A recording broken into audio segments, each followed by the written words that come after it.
আমার এই রূপনগরের হিন্দু মুসলমান ওই গরিব জগৎ আপনার তাদের সুখী হবেন আপনারা সুখী, আর তাদের দুঃখ হবেন আপনারা দুঃখী। আপনার কি বলছেন? রাখতে পারছি অল্প বয়সে আপনি আমাকে একেবারে চলে যাবেন। কেঁদো না বেগম, কেঁদো না বেগম। এই দুনিয়া একদিন সবার চিরবিদায় নিয়ে চলে যেতে হবে, কিন্তু আমি যে ভাবতে পারছি না এই অল্প বয়সে আমাকে আশ্রয় যাচ্ছে বেগম। এসো এসো বাবা কামাল, তুমি আমার বন্ধে আসো বাবা, তুমি আমার বন্ধে আসো। আমাকে একেবারে চলে যাবে? কাঁদিস না বাবা কামাল, শুধু আমার মনে এই দুঃখ রইল, আমি তোকে নিজ হাতে মানুষ করে যেতে পারলাম না।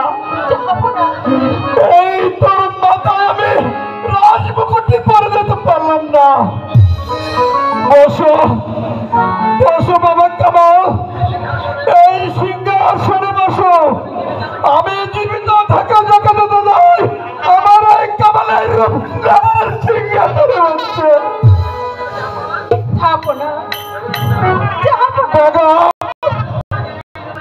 আজ থেকে এই নগরের সিংহাসন সঁপে গেলাম তোমার হাতে।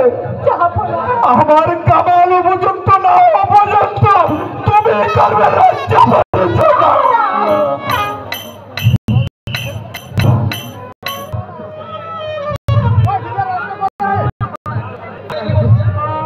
আপনি কি বলছেন?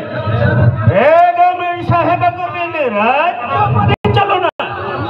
সেজন্য কোনো চিন্তা করবে না উজির সাহেব, আপনার কাছে রইল আমার শেষ অনুরোধ, আপনি সবসময় তাদের পক্ষে থাকবেন।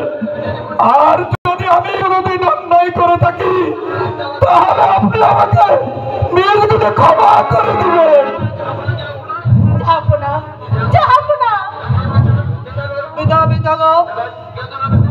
কেঁদো না বেগম, কেঁদো না ভালো কামাল। বেগম, আমার সবাই যে পুড়ে যাচ্ছে। বিদায় বেগম, বিদায়।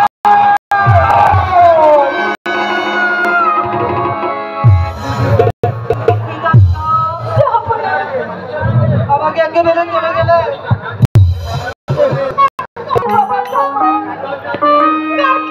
কি হবে বাবা?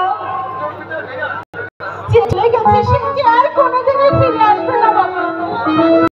আমাগো সত্যি আমার পিতা ছেলে চলে গেল, আমি আর কোনোদিন পিতাকে ফিরে পাবো না। না না বাবা, সে যে আর কোনোদিনই ফিরে আসবে না।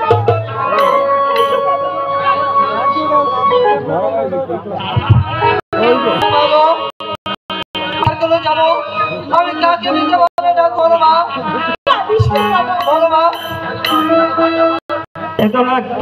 কামাল বেগম সাহেবা, যা হবার হয়ে গেছে, এখন চলুন যাহা আপনার মৃত্যুর সব কাজ করতেই হবে। তাই চলুন।